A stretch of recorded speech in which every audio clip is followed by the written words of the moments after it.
Ah, il fallait les entendre ce matin et toute la journée, quelques-unes des bonnes âmes de la critique sportive, pas tous heureusement. Pollentier a sali le Tour de France, il a été chassé du Tour comme un malpropre qu'il est, il a déshonoré le sport cycliste, etc., etc. À se demander s'il n'y avait pas des amphétamines dans les encriers des chroniqueurs. De quoi s'agit-il?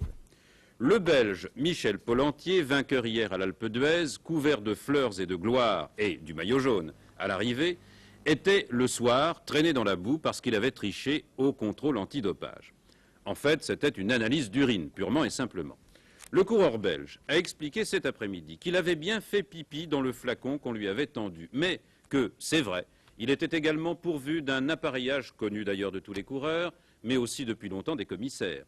C'est une poire contenant une urine qui n'est pas celle du coureur et qui ne peut donc pas contenir de traces de médicaments dopants au cas où le coureur en a pris. Et Pollentier disait « Je veux continuer le Tour », vous l'entendrez tout à l'heure. Toute son équipe, l'équipe Flandria, a d'abord menacé de quitter le Tour de France. Mais ce soir, le directeur sportif de cette équipe a annoncé que demain matin, l'équipe serait au départ de Morzine avec ou sans Pollentier. Un autre coureur, le Français Antoine Gutiérrez, a été lui aussi exclu du Tour pour fraude au contrôle fiscal. Au-delà de toutes ces histoires, il reste une réalité confirmée par d'anciens coureurs du Tour de France, qui en ont témoigné d'ailleurs publiquement aujourd'hui. Le dopage est d'usage courant dans une épreuve comme celle-ci. Certains vont même jusqu'à dire qu'on ne pourrait pas faire le Tour de France à ce rythme sans être aidé par des médicaments.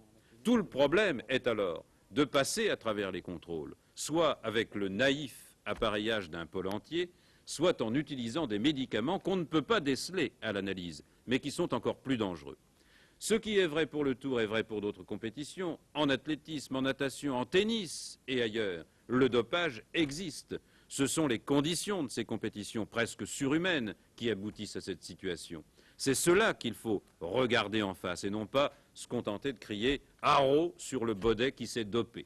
Nous allons entendre maintenant les principaux témoins de l'affaire. D'abord, Michel Pollentier lui-même. Ensuite, Daniel Potra vous fera le point.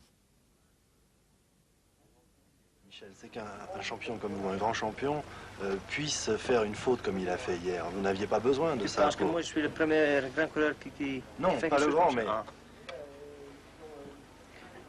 C'est mieux qu'il regarde tous les autres aussi. Hein. C'est une méthode utilisée par tous?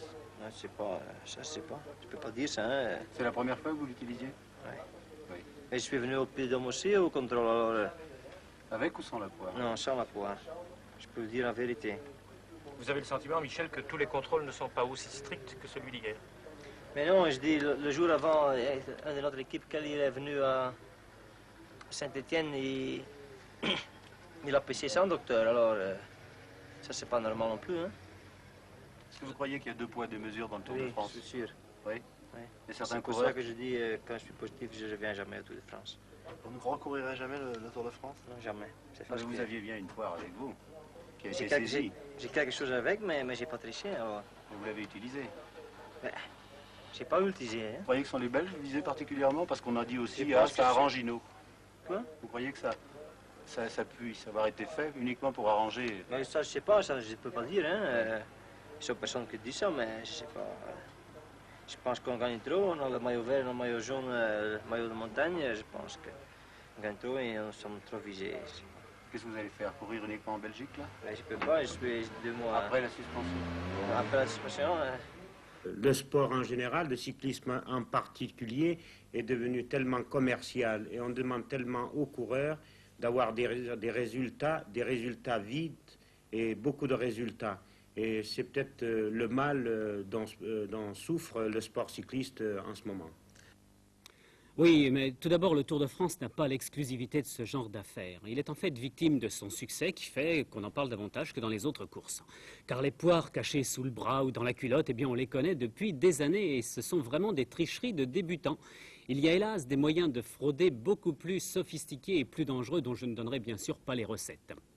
Je ne cherche pas à disculper ni même à excuser l'inexcusable Michel Pollentier. Mais il faut dire que dans cette histoire, il a été bien mal conseillé et qu'il n'a peut-être pas tout à fait tort de se révolter en criant qu'il paie pour certains autres. On avait déjà connu cela avec Zoetemelk l'an passé. Par exemple, les 2 premiers de l'étape seulement sont contrôlés et l'on a vu des coureurs freiner pour n'être que 3e. Pour une justice parfaite, il faudrait pouvoir contrôler tout le monde. Ce n'est pas possible. Et il faudrait aussi pouvoir déceler tout ce qui est absorbé. Depuis que les contrôles existent dans le Tour, depuis le mardi 28 juin 1966 à Bordeaux, on assistait à une course-poursuite entre les coureurs et les laboratoires de toxicologie. Les amphétamines sont désormais vaincues, mais d'autres stimulants ne sont pas encore détectés et ils sont peut-être encore plus dangereux. Jacques Godet posait hier soir la question « Peut-on faire le Tour de France sans se doper ?» Et il trouvait la réponse dans l'exemple de Poulidor, contrôlé des dizaines de fois et déjà à Bordeaux ce même 28 juin 1966. Poulidor jamais positif et qui à 42 ans se porte très bien après 14 Tours de France.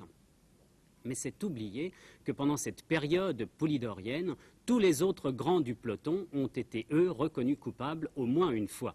Et à chaque reprise, un scandale éclatait qui devait faire apparaître la vérité. Or, aujourd'hui, on en est toujours au même point. Rien n'a changé et dans 8 jours, l'affaire Pollentier sera peut-être elle aussi oubliée. Un dernier point sur le Tour de France. Les 7 coureurs disqualifiés aussi hier pour avoir été poussés ont été repêchés. Donc Ovion, Guillaume Perret et compagnie prendront bien le départ de l'étape demain à Grenoble.